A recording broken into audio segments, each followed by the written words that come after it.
बहुत दिनों के इंतजार के बाद आज फाइनली बीसीसीआई ने टीम इंडिया का स्क्वाड अनाउंस किया है फॉर चैंपियंस ट्रॉफी 2025।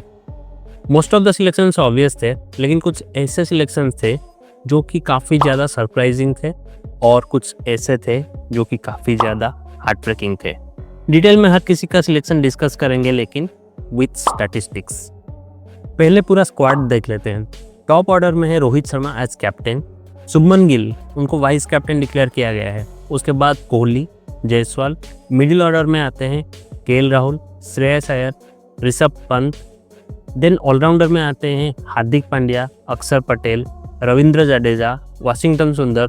और बॉलर्स में आते हैं कुलदीप यादव, जसप्रीत बुमराह, मोहम्मद शमी एंड अर्शदीप सिंह।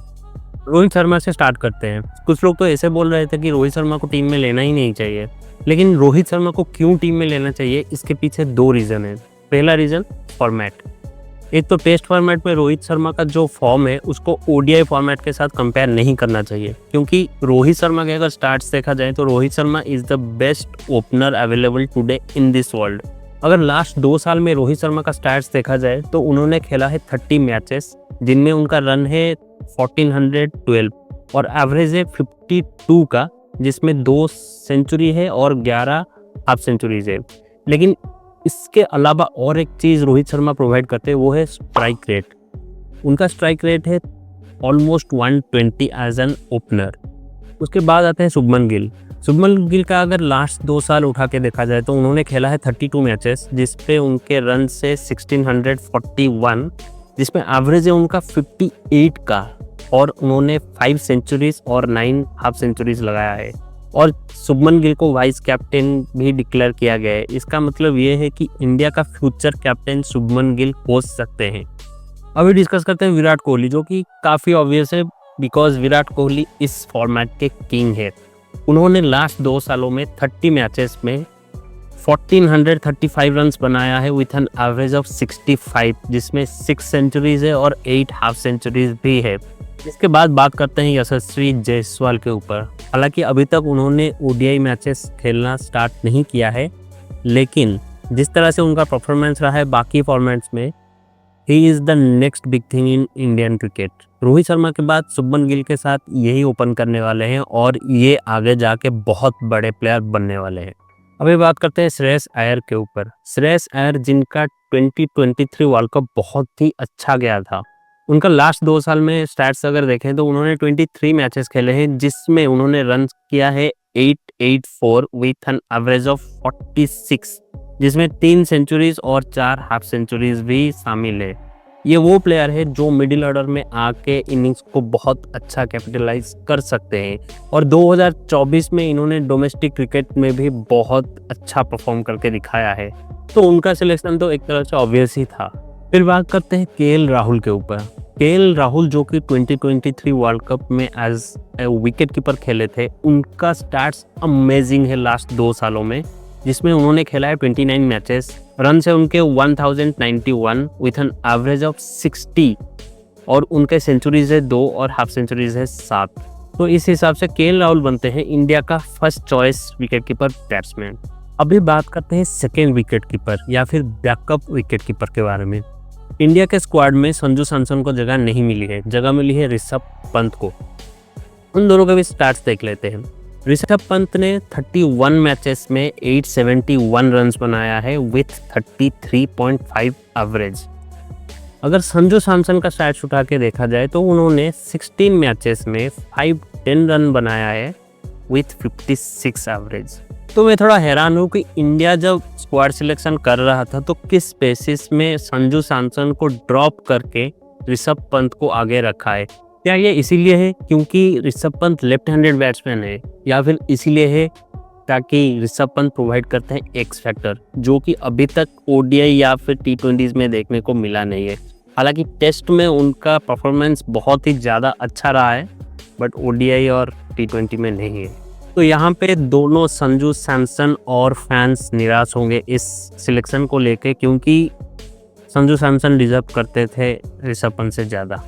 लेकिन अगर ये चीज़ एक्स फैक्टर के लिए है, देन चैंपियंस ट्रॉफी में आपको केएल राहुल प्लेइंग 11 में देखने के लिए नहीं मिलेंगे। प्लेइंग 11 में ऋषभ पंत ही खेल रहे होंगे। उसके बाद बात करते हैं ऑलराउंडर्स पे। ऑलराउंडर्स पे है हार्दिक पांड्या, अक्षर पटेल, रविंद्र जडेजा और वाशिंगटन सुंदर। जैसे कि आपको पता है कि इंडिया के सारे मैचेस दुबई में खेले जाने वाला है, तो दुबई का पिच थोड़ा स्लो है और इंडिया इसीलिए बैटिंग को डीप करना चाहता है। इसीलिए इंडिया के स्क्वाड में इतने सारे ऑलराउंडर्स आपको दिख रहे हैं। मेरे हिसाब से हार्दिक पांड्या, अक्षर पटेल और रविंद्र जडेजा ये तीनों खेलेंगे प्लेइंग 11 में। अभी थोड़ा बॉलर्स के ऊपर भी बात कर लेते हैं। पहला नाम है कुलदीप यादव।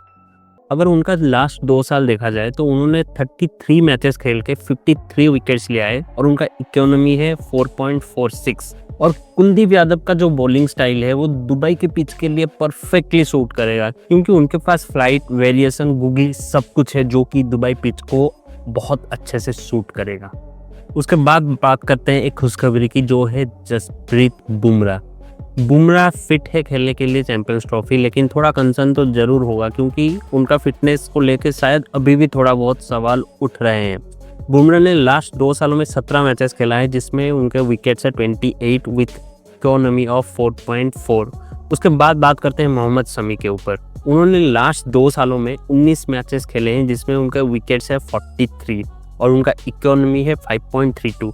लेकिन सबसे बढ़िया है उनका एवरेज और स्ट्राइक रेट। शमी का एवरेज है 16.4 और उनका स्ट्राइक रेट है 18.5, जो कि काफ़ी ज़्यादा इंप्रेसिंग है। उसके बाद बात करते हैं अर्शदीप सिंह के ऊपर। उन्होंने लास्ट 2 सालों में 5 मैचेस खेले हैं, जिनमें उनके पास है 12 wickets with an economy of 4.54। लेकिन इनका भी एवरेज बहुत ज़बरदस्त है, इनका एवरेज है 16.6। तो कुल मिला के इंडिया के पास 3 फास्ट बॉलर हैं, जसप्रीत बुमराह, मोहम्मद शमी, अर्शदीप सिंह, और उसके अलावा हार्दिक पांड्या भी पेस बॉलिंग करते हैं। लेकिन यहाँ पे कंसर्न ये है कि बुमराह फुल्ली फिट नहीं है या फिर उनके फिटनेस पे थोड़ा कंसर्न है। मोहम्मद शमी का पता नहीं है वो पूरा टूर्नामेंट ठीक से बॉलिंग कर पाएंगे या नहीं। हार्दिक पांड्या का तो वैसे भी फिटनेस को लेकर काफ़ी सालों से इशू रहा है, तो इंडिया के पेस अटैक में थोड़ा कंसर्न तो है। बट इसके ऊपर पूरा क्लैरिटी इंडिया वर्सेस इंग्लैंड के ओडीआई सीरीज में मिल जाएगा। तो दुबई का जो पिच है वो थोड़ा स्लो है, इसीलिए इंडिया 3 स्पिनर के साथ जाना चाहेगा और इंडिया खिलाएगा 2 पेसर्स को, और हार्दिक पांड्या होंगे आपके 3rd पेसर। तो ओवरऑली अगर स्क्वाड को देखा जाए तो स्क्वाड तो अच्छा ही लग रहा है। खाली एक हार्ट ब्रेक हुआ है, वो है संजू सैमसन। लेकिन एक चीज़ मेंशन करना चाहता हूँ, जितने भी बड़े बड़े टूर्नामेंट्स होता है, जैसे आईसीसी टूर्नामेंट्स होता है, वहाँ पे कोई ना कोई हार्ट ब्रेक तो हमेशा होता ही है। तो हम लोग ये होप कर सकते हैं कि इंडिया चैंपियंस ट्रॉफी जाए, अच्छे से परफॉर्म करे और चैंपियंस ट्रॉफी वापस इंडिया लेके आए। तो आप भी कमेंट करके ज़रूर बताइए कि आपको क्या लगता है ये स्क्वाड इंडिया का कैसा है। अगर आपको लगता है इसमें संजू सैमसन, ऋषभ पंत के जगह ले सकते हैं तो वो बताइए। अगर आपको लगता है मोहम्मद सिराज इंक्लूड हो सकते थे किसी स्पिनर की जगह, वो भी बताइए। अगर आपको मेरा वीडियो पसंद आया तो प्लीज़ लाइक कीजिए, दोस्तों के साथ शेयर कीजिए, और अगर आपने मेरे चैनल को सब्सक्राइब नहीं किया है तो प्लीज़ कर लीजिए। मिलते हैं हमारे नेक्स्ट वीडियो में।